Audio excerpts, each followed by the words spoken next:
Condado de Cornwall. ¿Y por qué se llama Condado de Cornwall y Tintagel? Pues porque había un conde llamado Conde de Cornwall y era un ducado, el ducado de Tintagel. ¿De acuerdo? Se quedó Tintagel por el ducado. Este conde tenía una mujer llamada Ungrain, John Baine, John Wayne. Ungrain. No nos líes, no nos líes que luego... Es que ahí está la historia, porque así la cosa... ¿Cómo era el nombre? ¿Cómo se Estamos en llama? desempate. Ungrain. Uter, ¿cómo que hay? Una araña muy grande así. Es Merlín en forma de araña. Pero me ha asustado. Es Merlín en forma de arácnido. Ay, pero me ha asustado. Es un cangrejo en el araña. Ungrain era la esposa del duque de Cornwall, no del cornudo, del grupo de Cornwall, el duque de Cornwall. Y Uther Pendragon se enamoró de Ungrain. Entonces, Uther Pendragon se lo contó a Merlín y Merlín le hizo una propuesta. Le dijo que él le ayudaba a acercarse a Ungrain a cambio de que si naciera algún hijo de esa relación, se lo tenía que entregar a él, a Merlín. Entonces, Merlín hizo un encantamiento. ¿Qué es un encantamiento? Es hacer que alguien vea algo que no es real, pero tomándolo como real. ¿De acuerdo? O sea, un encantamiento es lo que es la vida cotidiana. Es un encantamiento permanente. Vale, entonces, ¿qué hizo? Hizo que el duque de Cornwall hizo ver a Ungrain que el duque de Cornwall volvía de la guerra y esa noche entraba en su alcoba. Ella veía la cara del duque de Cornwall, pero era Uther Pendragon el que entraba. Su hija, que no estaba pendiente de este encantamiento, vio que el que entraba en la alcoba no era su padre, pero la esposa vio que era el duque de Cornwall y era Uther Pendragon el que entró. De esa relación, de esa noche, se engendró Arturo, aquí, en este castillo. Pero resulta que hay una contradicción. Este castillo es del siglo XII-XIII y Arturo es del siglo VI. No tendría Arturo 600 años, ¿verdad? Este castillo no es el castillo en el que nació Arturo, pero es un castillo que se erigió en el mismo sitio que había el anterior. ¿De acuerdo? Una cosa hablamos del siglo V, siglo VI y este siglo XII-XIII. No tiene nada que ver. La zona es la misma. Pero ¿por qué esta zona es importante? No solamente por el nacimiento de Arturo, que fue importante, sino porque en esta zona es una de las zonas de conexión, una de las pocas zonas de conexión atlante-lemuriana. Aquí hubo una conexión muy fuerte atlante y lemuriana, y la misión de Merlín, que eso mucha gente no lo sabe, era, a ver cómo digo la palabra para que se entienda, fusionar la sabiduría celta con la atlante. La única forma de hacerlo era fusionar dos sangres, la sangre de Uther Pendragon, que era atlante, con la sangre de Ungrain, que era celta, y que naciera el unificador de ambas sociedades, la celta y la atlante. Por eso se dice que Merlín era un maestro atlante que antes de que la Atlántida se hundiera, llegó a las costas galas para hacer que la sabiduría atlante no se perdiera y limpiar toda la magia negra que en la Atlántida se hizo a través de una relación entre la Atlántida y los druidas. Y esa relación tenía que ser en un lugar donde la frecuencia fuera afín. Y ese lugar era aquí. Por eso es tan especial este lugar. Pensad también que Merlín, en el idioma atlante, significa halcón. ¿Y dónde nos lleva esto? A Egipto, Horus. Con lo cual, fijaros que de alguna manera todo entra en un encaje relacionado. Merlín significa halcón y así como Tot estuvo encargado de fusionar la sabiduría atlante con la egipcia, Tot, el dios de la sabiduría, Merlín, que era un maestro atlante, vino aquí a fusionar la sabiduría atlante con la celta. Por eso hay mucho paralelismo en varias sociedades, como la celta, la egipcia, etcétera, etcétera. Entonces, ¿qué ocurrió? ¿Cuál era el pacto entre Uther Pendragon y Merlín? Era que si le ayudaba a acercarse a Ungrain, él tenía que entregarle al hijo que naciera para que él lo pudiera educar. Y entonces cuando Arturo tiene un par de años, se lo entregan a Merlín y Merlín se lo entrega a Sir Héctor. Sir Héctor para que lo instruya en la justicia y la lealtad, porque Arturo venía aquí a reformar la sociedad de aquella época, que estaba muy oscura y muy hundida en el oscurantismo. Entonces tenía que resurgir las enseñanzas de Jesús y tenía que resurgir las enseñanzas atlantes y lemurianas a través de Arturo, que era el enlace entre la vieja energía, la que ya no estaba, y la que se tenía que crear, la nueva energía. Era un reformador de esa sociedad y además era un impulsador de las enseñanzas atlantes y las de Jesús, las esenias. Por esa razón, José de Arimatea llega aquí para instaurar la Nueva Jerusalén, porque era el lugar más cercano en el tiempo de la reverberación de todas las enseñanzas. Entonces, cuando José de Arimatea llega aquí, llega con toda... llega sabiendo que este es el lugar en el que se va a restablecer la sabiduría a través de la enseñanza celta. Por eso hay la conexión entre Jesús y los druidas, porque todos son uno, no hay diferencia. Pero ¿qué ocurre? Ocurre que llega un momento en que crece Arturo y se le da la espada a Excalibur. Cuidado con el tema de la espada Excalibur, porque la espada Excalibur pasa como con el Santo Grial. ¿Qué diferencia hay entre un Santo Grial, un cáliz y una copa? No es lo mismo. Y estamos buscando el Santo Grial como locos porque no entendemos lo que es el Santo Grial.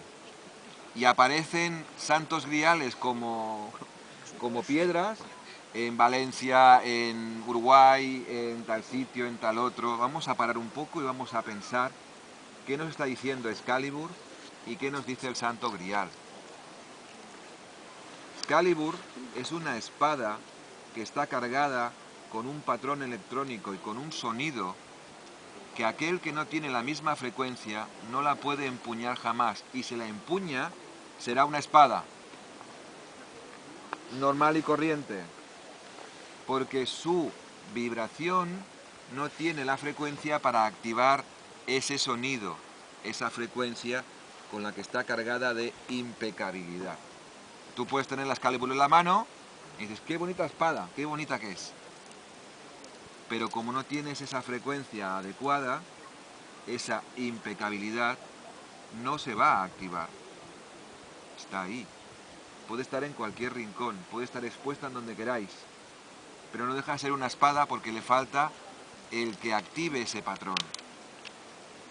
Esa espada, mucha gente no lo sabe, pero es propiedad de Merlín y la suelta en un momento determinado para que la recoja Arturo en su momento, porque Arturo es una creación de Merlín. No es una creación de Uther Pendragon ni Ungrain. Es Merlín que elige a Arturo para ser el fusionador de ambas culturas. Por lo tanto, espera que esa espada, cuando él tenga la suficiente lealtad y justicia enseñada por Sir Héctor, la pueda empuñar. Y la empuña la espada. Pero ¿qué ocurre? Ocurre que llega un momento en que se crea Camelot. ¿Qué es Camelot? ¿Qué es Camelot? Camelot no es un lugar fantástico donde hay una mesa redonda, donde se reúnen allí. mucho más. Santa Alianza. Cuando Jesús cumple 19 años, crea la Santa Alianza.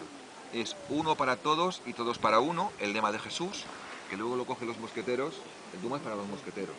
Bueno, pasando el tiempo y pasando 600 años, Arturo y Merlín instauran Camelot en el uno para todos y todos para uno y recrean la mesa redonda de una recreación de una mesa de José de Arimatea, en donde había una mesa redonda y había un cáliz en el centro.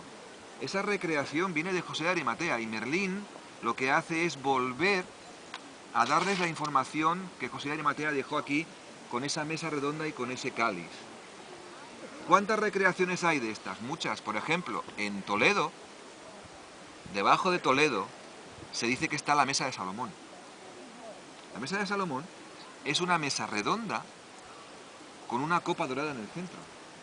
O sea, que Camelot no es un invento del rey Arturo, es el volver a restablecer una enseñanza que ya estaba y que permanecía dormida. Pero ¿qué pasa? ¿Quién es el causante de la revuelta? Lo que voy a decir a lo mejor puede parecer un poco chocante. Pero ¿quién es el causante de la destrucción de Camelot? Merlín. Merlín. Porque ¿qué pasó en Camelot? Al principio de Camelot, que están los 12 caballeros de la mesa redonda, ¿qué era? La justicia, ante todo, la verdad y la impecabilidad. El que erige esta impecabilidad es Arturo con la espada Excalibur. Pero llega un momento en que Merlín dice: hay que salir a buscar el Santo Grial. Y dicen, pero si el Santo Grial lo tenemos delante en la mesa. No, esto es el cáliz, esto es una copa. No adoréis cosas externas, id a buscar el Santo Grial, no lo tenéis. Claro, esas palabras de Merlín hechas a posta desestabilizan a los caballeros de la mesa redonda. Y en ese momento es cuando empiezan a salir a buscar el Santo Grial. Cuando salen a buscar el Santo Grial, un grupo de los que estaban en Camelot, llamados los envidiosos, que envidiaban el poder de Arturo, hacen un complot para hacer ver a Arturo que Ginebra se entendía con Lancelot. Que no era cierto. ¿Ah, no? No, Hola. no era cierto. Mentira. Ginebra y Camelot, Ginebra y Lancelot se querían de antes de conocer a Arturo, Ginebra. Era como almas gemelas. Pero cuando se separaron, Ginebra se casó con Arturo y entonces Lancelot se retiró, aunque seguía ese amor por encima del físico, ¿de acuerdo? Los envidiosos forman un plan y hacen creer a Arturo que Ginebra se acostó con Lancelot. Y entonces Arturo se los cree y expulsa a Lancelot de Camelot. Entonces, cuando Lancelot se va de Camelot, mata a 13 caballeros defendiéndose. Y es cuando cae toda la enseñanza de Camelot, la impecabilidad, la justicia, la verdad, cae. En ese momento llega el hijo de Arturo. Y el hijo de Arturo amenaza a Arturo diciéndole: ya que eres tan noble, ya que crees la verdad, diles a los caballeros que yo soy tu hijo. Que yo soy tu hijo y que me hiciste con tu hermana. En una fiesta de Beltane, en que no sabían que eran hermanos, los unieron a los dos y tuvieron un hijo. Ese hijo es el hijo de Arturo, que se presenta allí y dice: quiero mi parte. Y es cuando empieza a ver la división, cuando empieza a ver la caída de Camelot. ¿Qué ocurre? En el momento en que hay una gran lucha entre el hijo de Arturo y Arturo mata de muerte, o sea, con la espada Excalibur mata al hijo, y cuando Arturo se da cuenta de lo que ha hecho, se da cuenta de que ha dejado de ser impecable por culpa de lo que los demás le han dicho, en ese momento el hijo coge un puñal y mata a Arturo. Con el hijo ya muerto en el campo de batalla, lo que hace Arturo es pedirle a Merlín que lo lleve con la barca sagrada al lago para tirar la espada de la impecabilidad, porque ya no era impecable. Y es cuando se ve en las películas, cuando Arturo lanza la espada Excalibur y la dama del lago sale con la mano y coge la espada. Esta enseñanza, ¿qué nos quiere decir? Nos quiere decir que cuando nuestro Merlín interior no va de acuerdo con el Arturo exterior, muchas veces las cosas no son lo que parecen y nos traicionamos a nosotros mismos. Arturo no lo traiciona a nadie, él mismo se traicionó, porque no hizo caso a su corazón, hizo caso de los demás. ¿Cuántas veces nosotros traicionamos a nuestro Arturo? Merlín es la conciencia de Arturo, y Arturo es el que ejecuta. Entonces, si yo bajo la frecuencia, ese Excalibur se transforma en espada. Es una espada normal y corriente. Pero ¿por qué dijo Merlín, por qué no vais a buscar el Santo Grial si tenemos la copa sagrada aquí? Pero no te das cuenta que no es eso.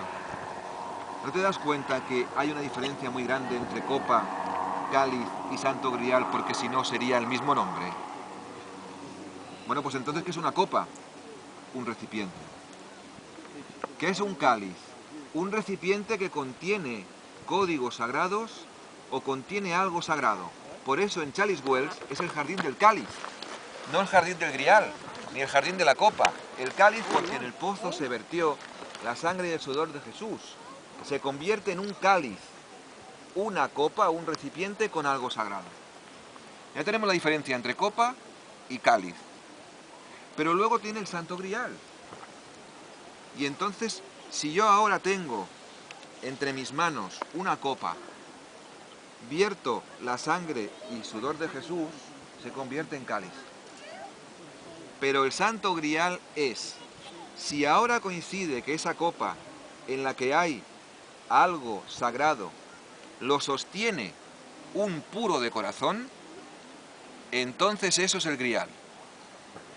Yo, que sostengo este cáliz, soy tan puro de corazón que mi patrón electrónico comulga con esto. Ahora yo tengo el Santo Grial. Pero cuando lo paso a alguien, si ese no tiene la frecuencia de corazón, se convierte en cáliz. Si realmente se lo paso a alguien y este vierte el líquido sagrado y lo coge, es una copa. O sea que el mismo recipiente puede convertirse en cáliz, en copa o en Santo Grial. Porque no es lo que hay dentro, es lo que está aquí que conecta con lo que hay dentro.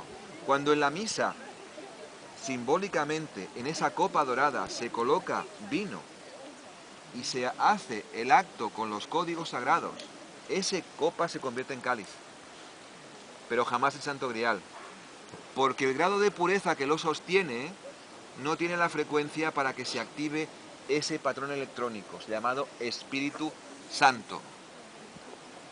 Por lo tanto, el Santo Grial no está en ninguna parte, y están todas. Porque esa copa que dicen que está escondida en tal sitio, si voy a buscarla yo, seguirá siendo una copa, porque no tengo la suficiente frecuencia para convertirla en Santo Grial. Entonces, la búsqueda del exterior sin trabajarse interiormente. Cualquier persona que esté en la frecuencia crística y que tome una copa, lo convierte en Grial. Pero cualquier persona que esté buscando el Grial y toque una copa, lo convierte en copa. La misma copa. ¿Se ha entendido? Sí. La explicación de la mesa redonda vuelve a repetir los 12 como los apóstoles, porque la única manera de que yo pueda conectar con mi ser crístico, con mi Santo Grial, es reuniendo a mis 12 apóstoles o reuniendo a mis 12 caballeros, que son las 12 frecuencias del amor que me van a permitir que yo sea uno con todos. toda la leyenda del Arturo tiene parte de verdad, mucha parte de verdad y mucha parte de leyenda. Pero no podemos descartarlo todo, ni podemos aceptarlo todo. Pero sí que podemos rescatar el fondo. Y el fondo ese es, primero, la sabiduría nunca se pierde. La Atlántida se hundió y a través de Egipto, Titicaca, este lugar se fue rescatando. Los maestros están aquí para restablecer la sabiduría. Pero cuando seguimos las enseñanzas a pies juntillas, los árboles no nos dejan ver el bosque. Aquí termina una parte del viaje y comienza otra. Aquí vamos a hacer un trabajo de repasar dónde hemos estado y vamos a acabar en la cueva de Merlín diciendo, y ahora que yo ya he paseado por el corazón de la tierra y por mi corazón, dejo este cristal aquí para que cuando salga de esta cueva todo lo que soy se expanda, para que haga caso a mi Merlín interior, para que empiece a hacer crecer a mi Merlín, porque mi Merlín solamente es el mago que tengo dentro y que me dice que todo es posible si estoy presente en cada momento. Por eso es importante entender que aquí cerramos un ciclo y que ahora comenzamos la enseñanza de Merlín, lo que yo llamo el camino del mago, que haremos un trabajo durante estos días, que es parte de un trabajo mucho más amplio que estoy preparando para un curso nuevo de 24 clases que se llama el Camino del Mago. Camino del Mago veremos esbozos aquí en este viaje, pero claro, es mucho más. Pero lo más importante, esa reflexión, ese texto que nos sacude de golpe, ¿vale? De repente te dirás, ¿qué ocurre? ¿Por qué me revuelve este texto? Porque te está revolviendo tu mago interior.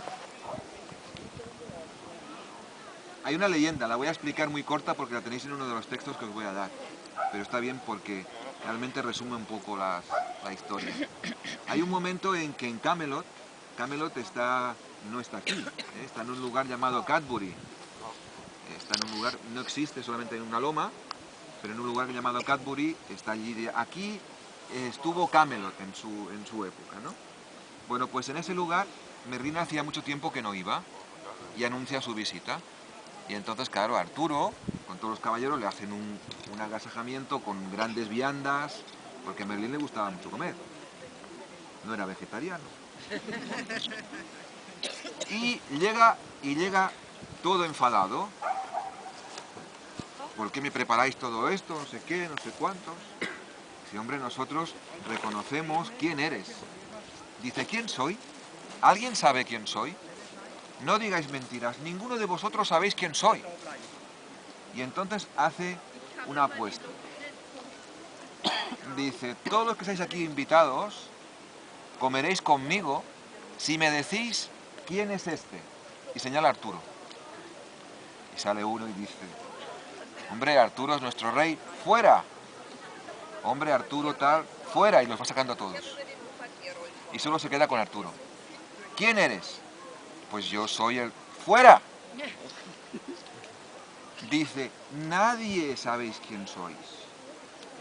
Fijaros, voy a dar unas monedas de oro a aquel que sepa quién es este.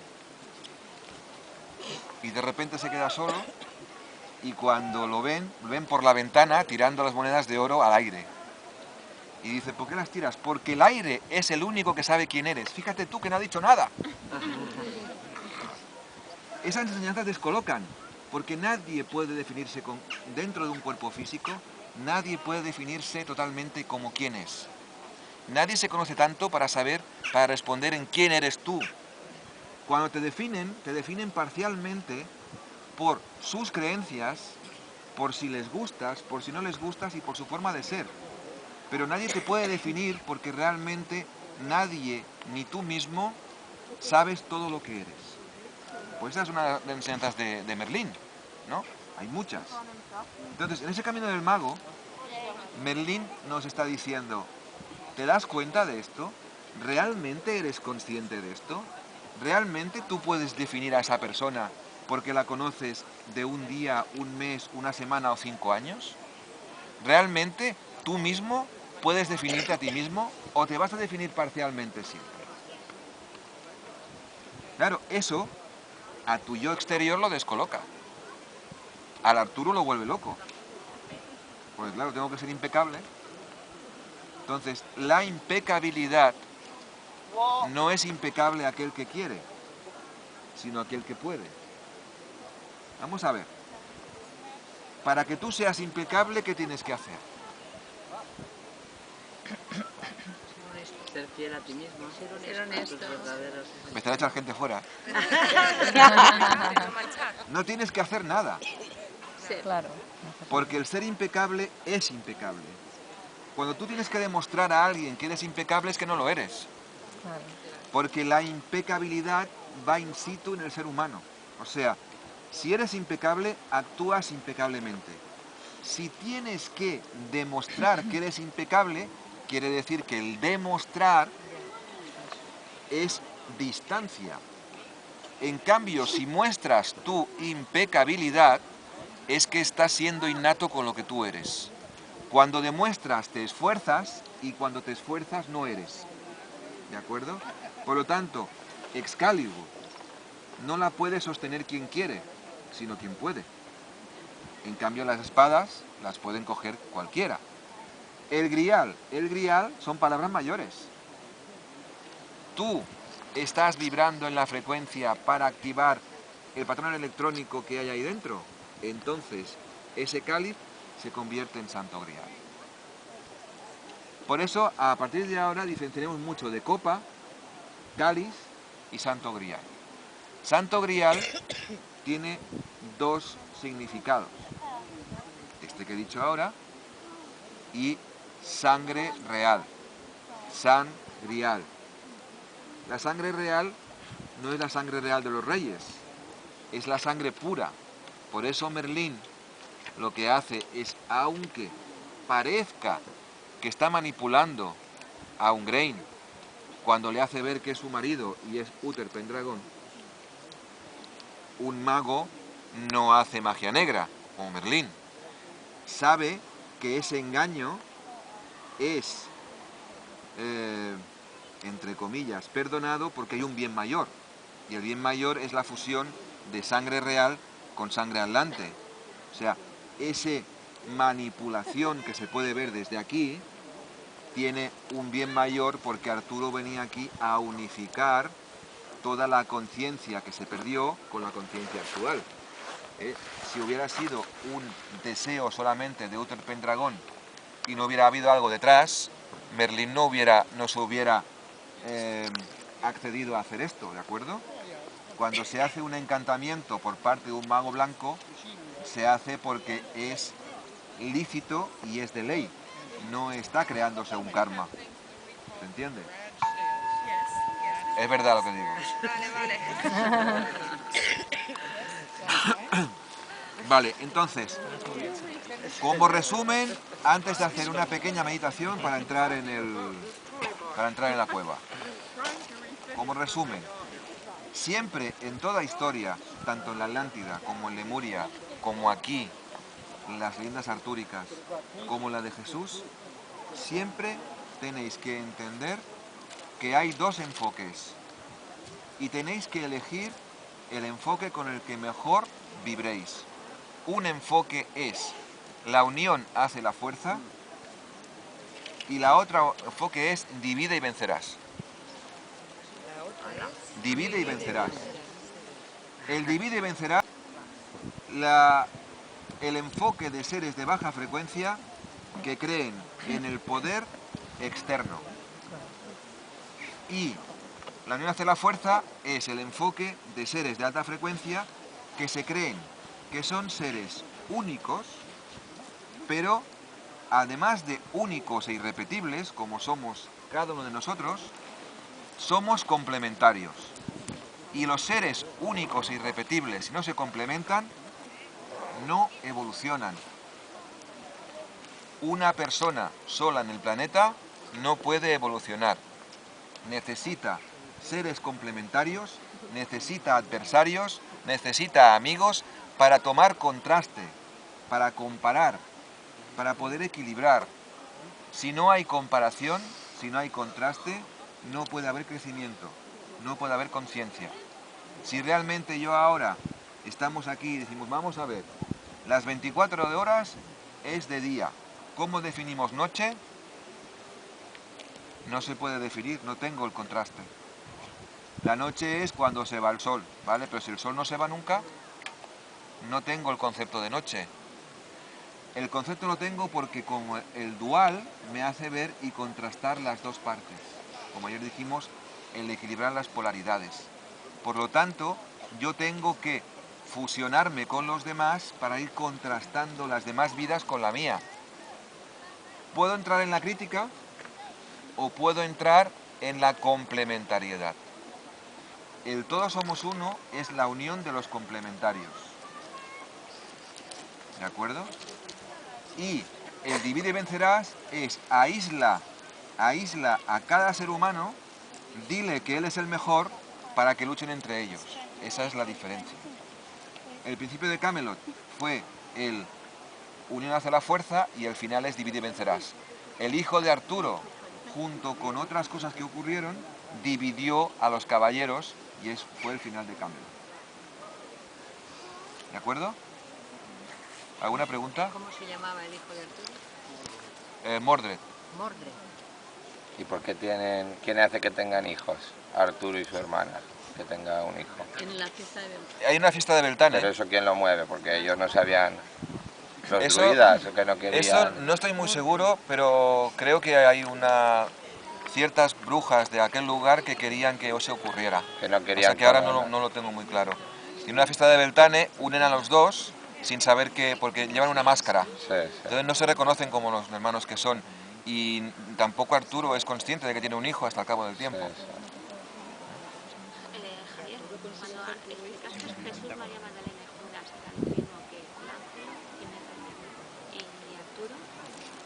Expliqué por la relación que siempre hay un traidor, o la figura de un traidor, ¿no?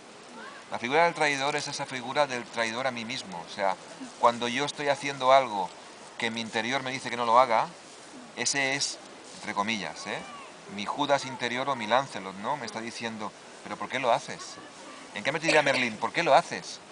¿Qué lo haces? Porque los demás dirán, que te critiquen.